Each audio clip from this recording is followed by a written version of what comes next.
আসসালামু আলাইকুম। সুপ্রিয় দর্শক, আজকে আমি আপনাদের সাথে যে বিষয় নিয়ে আলোচনা করব তা হলো মাইক্রোসফট এক্সেলে কিভাবে পৃষ্ঠা নাম্বার দিতে হয়। অনেক সময় দেখা যায় অনেকগুলি পৃষ্ঠা নিয়ে কাজ করতে গেলে পৃষ্ঠা নাম্বার না দিলে অনেক সময় আমাদের পেজ নাম্বার অনেক সময় পেজের পৃষ্ঠা হিসাব করতে সমস্যা হয় বা পৃষ্ঠা কাজ করতে প্রবলেম হয়। প্রথমে একটি এক্সেল ফাইল ওপেন করে নিতে হবে। এক্সেল ফাইল ওপেন করে ইনসার্ট মেনুতে ক্লিক করতে হবে। ইনসার্ট মেনুতে ক্লিক করে টেক্সট বক্স অপশনে ক্লিক করে এখান থেকে header and footer text option থেকে হেডার এন্ড ফুটার অপশনে ক্লিক করতে হবে। এখন দেখুন হেডার এখানে শো হচ্ছে। এই পেজের কোন পাশে কোন পজিশনে আমি ইয়াটি পেজ পৃষ্ঠা নম্বরটি দিব সেই পজিশনে ক্লিক করতে হবে।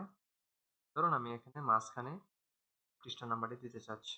হেডার মানে মার্জিনের উপরের অংশ যদি পৃষ্ঠা নাম্বার দিতে চাই তাহলে হেডার, মার্জিনের নিচের অংশ দিতে চাইলে ফুটার। ধরুন এখান থেকে হেডারে দিব। হেডার অপশনে ক্লিক করে পেজ ওয়ান অফ এই অপশন করবেন।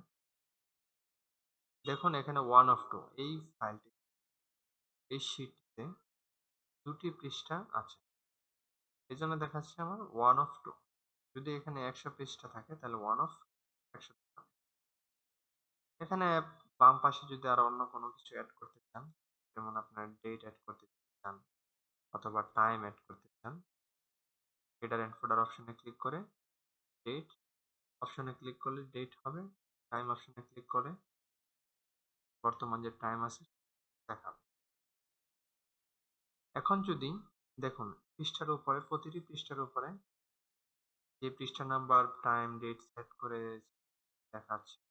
এখন যদি দেখা যায় নিচে পৃষ্ঠা নাম্বার অ্যাড করতে চাই, ধরুন এই পৃষ্ঠাটির নিচে অ্যাড করব।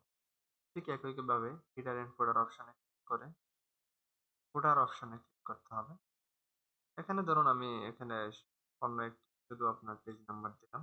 এখানে শুধু ওয়ান অফ দেখাবে না, page number one, page number two এভাবে দেখাবে। এখন যদি চান যে না আমি ওয়ান অফ টু ওইভাবে দিব, তাহলে ঠিক একইভাবে হেডার এন্ড ফুটার অপশনে ক্লিক করে ফুটার অপশনটিতে ক্লিক করে পেজ ওয়ান অফ দেওয়া সবচেয়ে বেটার।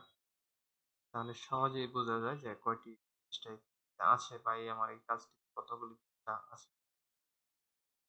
এখন এই পৃষ্ঠাটাকে যদি আমি চাই যে ডান পাশে নিয়ে আসবো, তাহলে এটা কাট করে পেস্ট করে দেব। দেখুন এখানে এই পৃষ্ঠা নাম্বারটি দেখাচ্ছে। ঠিক এভাবে আপনার এই ফাইলটি যতগুলি পেজ নিয়ে কাজ করতে চান ততগুলি পৃষ্ঠা দেখাবে, কিন্তু এটা নরমাল অবস্থায় পৃষ্ঠাটা দেখাবে না। এখন ধরুন আমি এটাকে নরমাল করে দিলাম, এখন কোনো পৃষ্ঠা নাম্বার দেখাবে, কিন্তু এই ফাইলটিকে যখন আপনি প্রিন্ট করবেন তখন কিন্তু পৃষ্ঠা নাম্বার দেখাবে। ধরুন ফাইল থেকে প্রিন্ট অপশনে ক্লিক করলাম, দেখেন এখানে পৃষ্ঠা নাম্বার শো করছে। এখন যদি এই পৃষ্ঠা নাম্বারটি আবার রিমুভ করতে চাই তাহলে কিভাবে রিমুভ করব?